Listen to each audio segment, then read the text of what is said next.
papo agora é a agricultura orgânica, que, como você sabe, é aquela que não utiliza insumos agrícolas com componentes químicos, entre eles defensivos e fertilizantes, por exemplo. Nosso entrevistado para falar sobre esse assunto é Rogério Vian, que é presidente do Grupo Associado de Agricultura Sustentável. Rogério, primeiramente, seja muito bem-vindo. E aí eu já te pergunto, né, você que é também produtor rural, você falou recentemente em um evento do GAAS que há 5 anos você não acreditava que a agricultura orgânica ela poderia ser feita em larga escala, mas agora você acredita que isso seja possível. A que se deve essa mudança aí no seu posicionamento? Mais uma vez, seja bem-vindo, boa tarde para você que fala direto de Goiás ou do Goiás, né? Boa tarde, obrigado pelo convite aí para a gente estar falando novamente aí no Planeta Campo, né? Programa aí muito legal que a gente acompanha sempre. Então, realmente é isso. A gente, há 5 anos atrás, tinha pouca esperança aí, não acreditava muito que a agricultura orgânica poderia avançar em larga escala, né? Mas aí, como o GAS já pratica várias práticas aí que diminuem o uso de defensivos, né? A gente achou que seria possível, né? Escalar aí, trazer isso para a agricultura orgânica, né? Então, eu mesmo já sou certificado aí, vou para o 5º ano de certificação orgânica, né? Então, a gente realmente vê que dá para fazer, é muito mais difícil, a gente não está aqui falando que é fácil, não, mas que a gente consegue fazer. Tem várias dificuldades aí, mas hoje a gente tem um bom manejo aí, tem uma boa produtividade, a gente consegue diminuir, tirar praticamente todos os defensivos, né? No orgânico a gente tem que tirar todos os defensivos químicos, né? Então a gente consegue realmente fazer uma agricultura e a gente vê que a lavoura consegue se equilibrar, né? Isso que é o mais importante, né? Ela consegue se equilibrar mesmo a gente não utilizando nada químico, e sim a maioria do que a gente pode usar, que a gente utiliza são biológicos, né? Então muito interessante mesmo a gente vê isso em larga escala. Tem dificuldades, muitas dificuldades, mas a gente está conseguindo fazer escalar isso. Rogério, no GAAS vocês trabalham aí com o chamado tripé em boas práticas, né? Quais que seriam esses pilares? Então, a gente começou há uns anos atrás, e a gente sempre fala isso, né, desse tripé, né? Começou com um tripé aí de plantas de cobertura, né, dos remolizadores e também dos biológicos, né? A gente trabalha muito com inundação biológica, né? Trabalhamos com vários tipos de bactérias e fungos também, né? Tricogramas, tricodermas. A gente trabalha com uma vasta quantidade aí de, principalmente fungos e bactérias, né? A gente produz muito na propriedade. Também trabalhamos com os EMs, né, que são os micro-organismos eficientes, que a gente coleta nas nossas matas nativas, né, multiplica isso e leva para nossas áreas.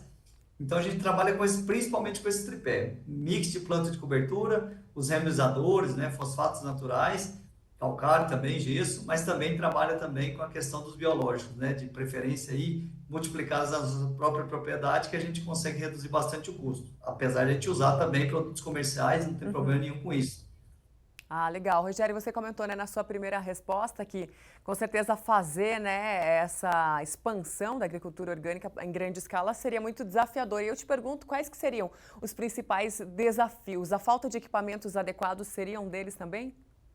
Com certeza, esse é o principal do desafio, é justamente o maquinário, né? Porque a gente, como a gente não pode usar herbicida, não pode usar nenhum glifosato, nada na área, a gente tem uma competição muito grande com as plantas indicadoras, né? A gente chama, uns chamam de invasoras, ervas daninhas, mas no nosso caso a gente chama de plantas indicadoras da cultura principal. Então, para você não ter competição com a cultura principal, você tem que ter equipamentos que retirem essas plantas do meio da cultura principal.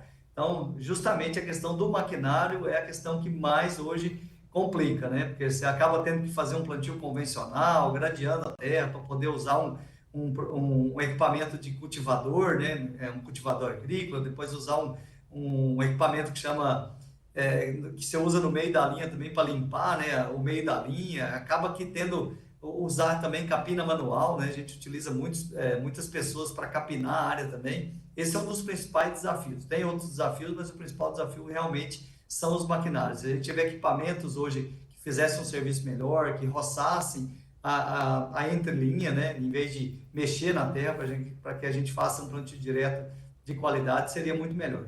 Talvez com esse aumento aí de demanda, realmente comecem a surgir opções, né? Isso que a gente espera. Agora, como que você vê hoje a agricultura orgânica no Brasil? Porque ela deixou de ser um nicho, né? Sim, ela ainda é um nicho. Eu acredito que ainda é um nicho, porque a gente conhece praticamente todos os produtores orgânicos. Eu costumo brincar muito que é igual produtor de algodão, né?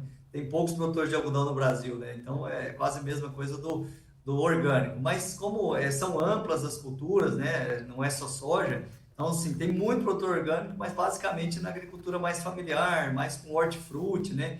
Mas a soja vem crescendo bastante. Aqui em Goiás mesmo eu conheço, além de mim, que sou produtor orgânico, também tem o Fernando ali em Quirinópolis, também tem o Flávio Sakamoto ali na região de Goianésia, inclusive ele é o maior produtor que eu conheço, planta 1.200 hectares de soja orgânica, então vem crescendo. O próprio Fernando aí, que é um parceiro nosso, também está aumentando a área de orgânico. Eu acredito que é um nicho que tem crescido. Ele ainda continua sendo um nicho, Uhum. mas que tem crescido porque remunera melhor e a gente conseguiu reduzir o custo de produção. Isso que é o mais interessante. Com certeza, né? Sem dúvida a rentabilidade é muito importante. Rogério Viana do Gás, muito obrigada pela sua participação aqui conosco, viu? Até mais. Eu que agradeço, uma boa tarde, obrigado, sempre conto com a gente aí. Da mesma forma.